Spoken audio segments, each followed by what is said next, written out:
Live from New Delhi, you're watching DD India Live with me, Deepika. In the next half an hour, we'll get you the top headlines with top updates. Let's begin with top headlines first.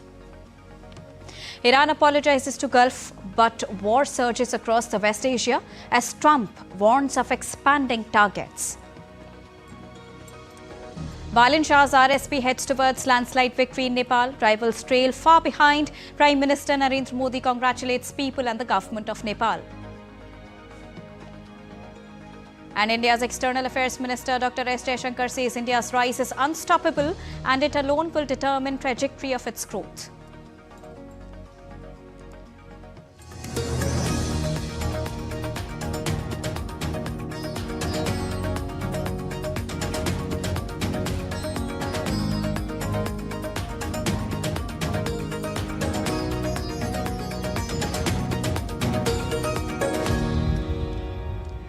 Good evening to all the viewers joining us at this evening broadcast. To begin with the latest. Well, in the first major step towards de-escalation, Iran's President Masoud Pezeshkian has apologized to neighboring countries for attacks launched during the Islamic Republic's war with Israel and the United States. In a speech broadcast by State TV, Pezeshkian said that Tehran will not target neighboring countries unless attacked from there. He also said that his country will not surrender to Israel and US as the war entered its second week. I personally apologize to neighboring countries that were affected by Iran's actions. Our commanders, leaders and loved ones lost their lives due to the brutal aggression that took place. And our armed forces are heroes who gave their lives to defend our territorial integrity. Our commanders took all the necessary measures and defended our land with dignity and strength. US President Donald Trump has said that Iran has surrendered to its neighbors and promised that it will not shoot at them anymore. He added that Iran apologized only because of the relentless US and Israeli attack. Taking to Truth Social, Trump also warned that Iran will be hit very hard today. And in its latest attacks, Iran's Revolutionary Guard said they have had targeted an oil tanker in the Gulf in their conflict with Israel and the United States. Guards said in a statement that the trade named Prima was hit by an exploding drone after ignoring repeated warnings from the IRGC naval forces regarding the prohibition of traffic and the insecurity of the Strait of Hormuz. The guards earlier said they were waiting for US forces to escort ships through the strait. Iran's army also said that its navy had launched a wave of drone attacks targeting Israel as well as US bases in the UAE and Kuwait. Iran's Revolutionary Guards have also targeted 3 locations of separatist groups in Iraq's Kurdistan region, saying if separatist groups in the region of Kurdistan make any move against Iran's territorial integrity, they will be crushed. On the other hand, Israel has launched a new wave of broad-scale strikes on Tehran. Its military said more than 80 fighter jets completed a wave of broad-scale strikes on Iranian military sites, missile launchers and other targets in Tehran and central Iran. Israel's military said jets hit an academy of Iran's Revolutionary Guards, which was being used as an emergency asset. The Israel Defense Forces detected another round of Iranian missile fire headed towards Israel after a series of explosions were heard in the Israeli commercial hub of Tel Aviv following the Iranian launches. Israel said that Iran had launched cluster bombs multiple times since the start of the conflict. Israel has been hitting southern Lebanon in its battle against Iran-backed Hezbollah militia. Israeli Defense Forces completed an additional wave of strikes against terror targets in the Hayat district of Beirut. IDF said Iran's threat extends far beyond its border and together with US, they are dismantling this terror network. In recent days, Hezbollah has expanded their attacks against Israel. As a result, IDF soldiers have been injured in the northern border. If our soldiers weren't there, this fire, and even worse, would have been directed at our civilians in the north. Their actions, Hezbollah's actions, prove what we've said time and time again. Hezbollah is still a dangerous force present in southern Lebanon. Iran built a regional network of terror, spreading to Lebanon to threaten Israel and destabilize the Middle East. Together with our allies, we are dismantling that network. The US released video showing what it said are strikes on targets in Iran. The video showed numerous strikes on buildings and a vehicle. US Central Command said that its forces have struck over 3,000 targets in the first week of Operation Epic Fury. US President Donald Trump said Iran's army, navy, communications and their leaders are gone. Iran, we're doing very well. Somebody said, how would you score it from 0 to 10? I said, I'd give it a 12 to a 15. Their army is gone. They're just about, look, their navy is gone. Their communications are gone. Their leaders are gone. And we had a choice. We could take it and go on like that for years or do something about it. And we did something about it. And people are very impressed with our military and they admire our military. US President Donald Trump said the defense companies had agreed to quadruple productions of what he called exquisite class weaponry following a White House meeting. In a post on Truth Social, the US President said expansion of production facilities had already begun 3 months ago and that new plants were already underway. He added that the US want to reach as rapidly as possible the highest levels of quantity. Now, it comes despite Donald Trump also claiming in the same post that the US had a virtually unlimited supply of munitions, which he said are currently being used on Iran. Emirates said it was suspending all the flights to and from Dubai until further notice after an explosion was heard over Dubai airport. The Flight Radar 24 tracking website showed planes circulating above the airport in an apparent holding pattern, while limited flight resumed from Dubai's main airport. Saudi Arabia's defense ministry said it intercepted a ballistic missile fired at an airbase which houses US military personnel as Iran pressed attacks across the Gulf. The oil-rich nation's state news agency said thwarted a drone attack on an oil field near the Emirati border, following at least 2 reported drone attacks earlier this week that targeted the Ras Tanura refinery in the east. The foreign ministers of the Arab League will hold an emergency meeting on Sunday to discuss Iranian attacks on several of the group's members. The meeting, which will be held via a video conference, was requested by Kuwait, Saudi Arabia, Qatar, Oman, Jordan and Egypt. Arab League Secretary General Ahmad Abul Ghaid had earlier condemned the Iranian attacks, saying they are fully reprehensible and not only a blatant violation of international law and the UN Charter, but also an assault on the principles of good neighborliness. He further added that the attacks created an unprecedented state of hostility between Iran and its Arab neighbors. And on diplomatic front, Russian President Vladimir Putin held a telephonic conversation with his Iranian counterpart Masoud Pezeshkian on Friday and conveyed his condolences on the killing of Ayatollah Khamenei. He reaffirmed Russia's stance of immediate cessation of hostilities and said that he was in constant contact with the leaders of the Gulf Cooperation Council member states. As per the Russian Ministry of Foreign Affairs, Masoud Pezeshkian expressed gratitude for Russia's solidarity with the Iranian people. The Foreign Ministry noted that it was agreed that contact will be maintained with the Iranian side via various channels. Shifting focus, in Nepal, Balen Shah's newly launched Rashtriya Swatantrata Party is heading towards a sweeping victory in the country's first general elections since last year's youth-led protests. According to the Election Commission, out of 165 constituencies, the RSP has already secured 44 seats and is leading in 76 more. The Nepali Congress has won 6 seats and is ahead in 11 constituencies, while the UML has taken 2 seats and is leading in 8. The NCP has won 2 seats and is leading in 7. Meanwhile, vote counting is still underway in the remaining constituencies. And Prime Minister Narendra Modi congratulated the people and the government of Nepal on the successful and peaceful conduct of recent elections in Nepal. In a social media post, Prime Minister said, and I quote him here, "I warmly congratulate the people and government of Nepal on the successful and peaceful conduct of elections. It is heartening to see my Nepali sisters and brothers exercise their democratic rights so vibrantly. This historic milestone is a proud moment in Nepal's democratic journey.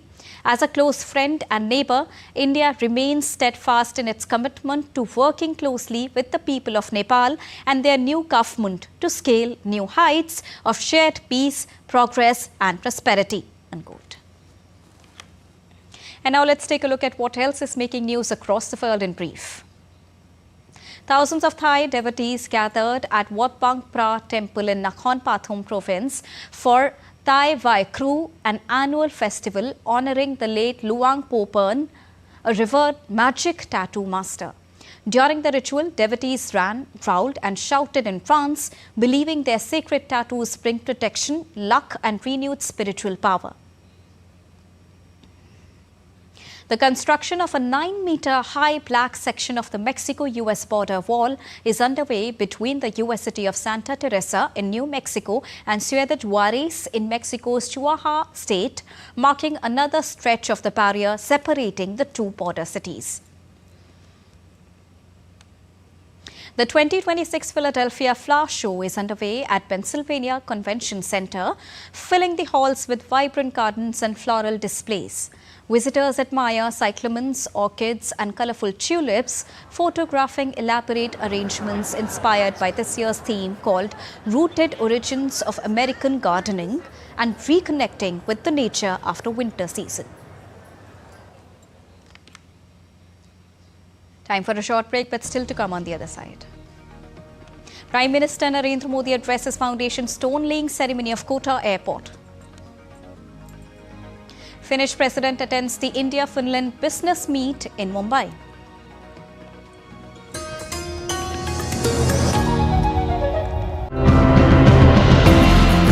Nature is sounding the alarm, and when our ecosystems are under pressure, our lives are impacted too. In today's episode, we take a look at how these two are coming together to help us adapt and respond to a changing world. When you conduct agriculture with Kadai cattle, you don't need to provide any extra materials or any other natural inputs to that field. The AI does not see animals in the pictures, which then have to be found by humans. But also there are certain species, especially rare species, where we don't have a lot of pictures to train the AI, that the AI then cannot classify in turn. Thanks to Santosha's information and awareness classes, that myth has disappeared. Now if we encounter a dangerous snake like a cobra, we immediately call Santosh to perform a rescue.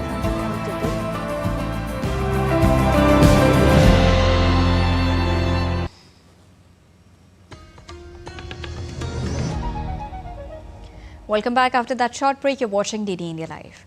Prime Minister Narendra Modi addressed the foundation stone-laying ceremony of the Kota Airport via video message on Saturday, marking a significant milestone for the Hadoti region. Addressing the gathering, Prime Minister said that air connectivity will boost tourism and local economy in the region. Kota का airport केवल एक सपना बनकर नहीं रहेगा, बल्कि उसे साकार करके दिखाया जाएगा। आज मुझे प्रसन्नता है कि वो क्षण आ गया है जब कोटा एयरपोर्ट के निर्माण का काम शुरू होने जा रहा है। अब तक कोटा के लोगों को जयपुर या जोधपुर जाकर फ्लाइट पकड़नी पड़ती थी। इसमें काफी समय भी लगता था और असुविधा भी होती थी। अब यह स्थिति बदलने जा रही है। जब यह एयरपोर्ट शुरू होगा तो कोटा समेत आसपास के पूरे इलाका में यात्रा भी आसान होगी और व्यापार भी तेजी से बढ़ेगा। Finnish President Alexander Stubb attended the India-Finland business meet in Mumbai on Saturday. He addressed the meeting, highlighting trade ambitions between the two nations. President Stubb praised India's pace of economic growth and demography, while also calling to reduce regulations between Indian and Finnish businesses. For me, coming from Europe and seeing the pace at which India is growing, your demography is on your side. Your average age is 27, 28. Your economic growth is over 7% per annum. If now we're able to create platforms and take down regulation between businesses, I think that's more of a win-win. The president also said that Finland wishes to double the value of current trade with India with a strong focus on network and quantum. We signed something to the effect of 11 memorandums of understanding, which had to do with, for instance, labor mobility. So what I do here is I come with roughly 20 Finnish companies from diverse sectors, and I try to pitch them as best I can. The target that we have set with Prime Minister Modi is to double our trade. You know, we have a strong focus on networks, so Nokia. We have a strong focus on quantum, companies like IQM and Blueforce, and we have a strong focus on space. Union Commerce Minister Piyush Goyal participated in the 11th edition of Raisina Dialogue. He said no sensitive sector of India has been compromised in the trade deal. Goyal assured that the agreement fully protects national interest and domestic industries. For us, stakeholder response, stakeholder consultation and feedback is extremely important in every FTA that we do. The amount of consultation between line ministries and the Commerce Ministry, between line ministries and their respective stakeholders, Commerce separately talking to stakeholders, is an elaborate process.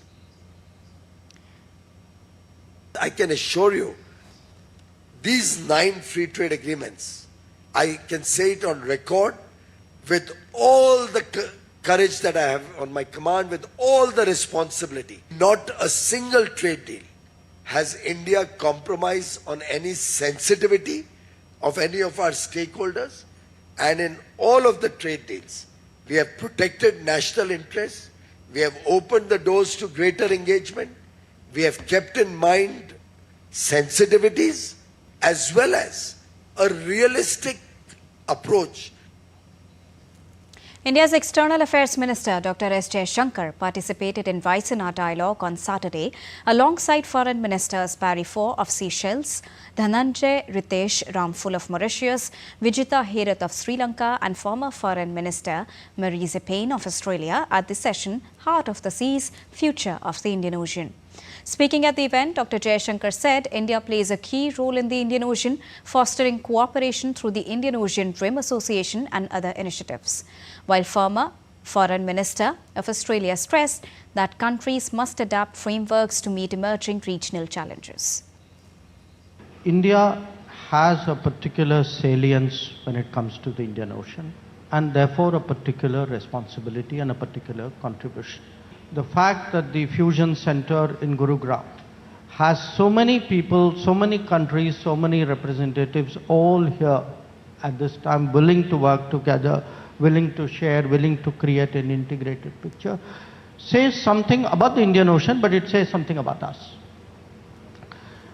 Furthermore, you know, these institutions we are building, and there's not a single one, there's IORA, as I said, there's Colombo Security Conclave, there's BIMSTEC. These are building blocks of what is a larger Indian Ocean, I would say, composite picture. The option is to, in my view, constantly review those frameworks, those relationships, the partnerships, the alliances, to make sure that they are fit for purpose. Because if we don't, then we, in my view, condemn ourselves to potential failure, if not disaster, by not being ready and not being prepared. There is no alternative for those of us who want to be significant security partners in the region. India, Australia, my colleagues here, who all have different roles in capital S security and small s security in our region. Absolutely no choice but to be constantly vigilant and ensure that we are standing up for ourselves and supporting each other. India has strengthened its energy security despite global volatility in oil markets. The next report tells you how, with strong reserves, diversified imports and expanding domestic initiatives, the country has built a resilient energy framework over the past decade.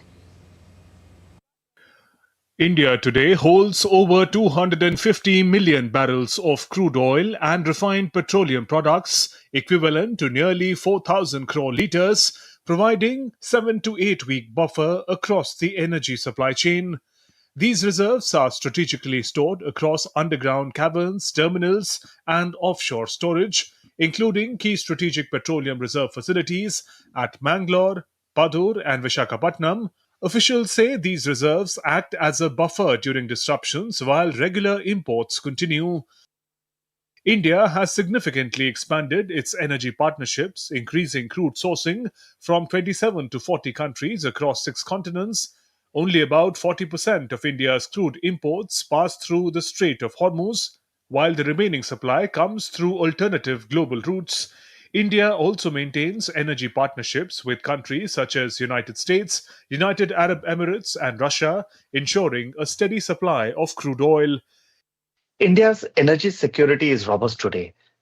India maintains sufficient strategic fuel stock amid this global tension. As far as the runway is concerned, I personally feel that we have almost 2 months of runway. Half of this is coming from the crude oil stock and half of this is coming from the refined oil like petrol, diesel stock. Apart from this, if you talk about LPG or you talk about LNG, I think we have almost 2 to 3 weeks minimum of that stock in India. India's refining capacity stands at 258 million metric tons per annum, the fourth largest globally, which exceeds domestic demand of around 210 to 230 million tons.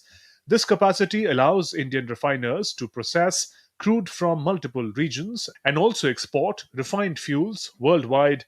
India is now the fifth largest exporter of refined petroleum products globally. India's 20% ethanol blending initiative is reducing dependence on imported crude. The program replaces nearly 6 million tons of crude oil annually, saving billions in foreign exchange while also supporting farmers. Domestic energy production currently meets around 15 to 16% of India's total energy requirements. Not one petrol pump has run dry in 12 years.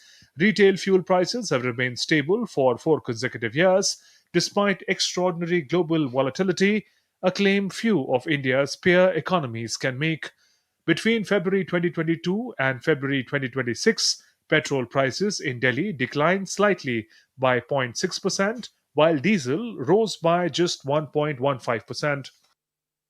On LPG, even as Saudi CP benchmark prices rose 16% between November 2025 and February 2026, domestic LPG prices remain unchanged. Public sector companies such as Indian Oil Corporation, Bharat Petroleum, and Hindustan Petroleum absorbed significant losses to protect consumers from global price shocks. From strategic reserves and diversified imports to domestic energy initiatives and stable fuel prices, India's energy strategy reflects long-term planning and resilience. Experts say these measures ensure that the country remains prepared and confident even amid global energy uncertainty. Bureau Report, DD India. And now let's get you the latest from the world of sports, to begin with tennis.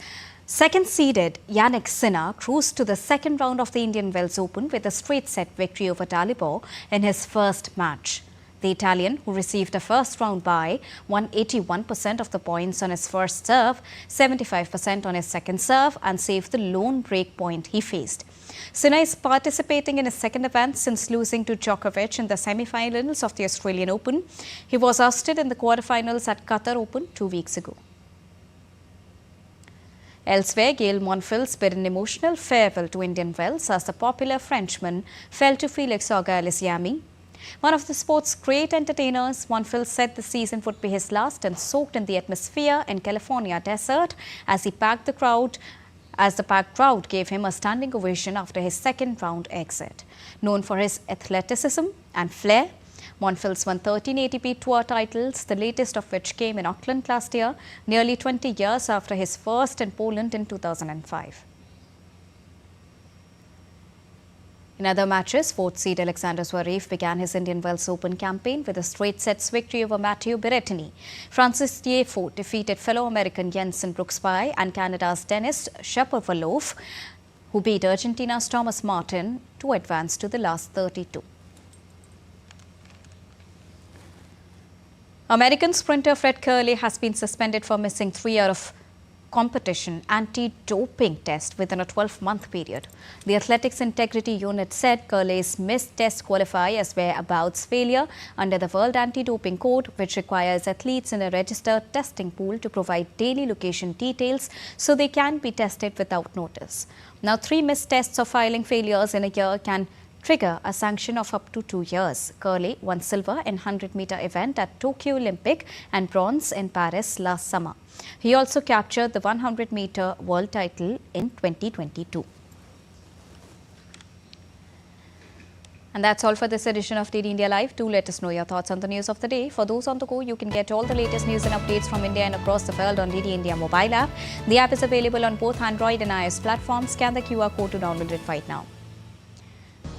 We'll be back with more news as it breaks here on DD India. I'm Deepika, and from all of us here in New Delhi, thank you so much for watching DD India Live.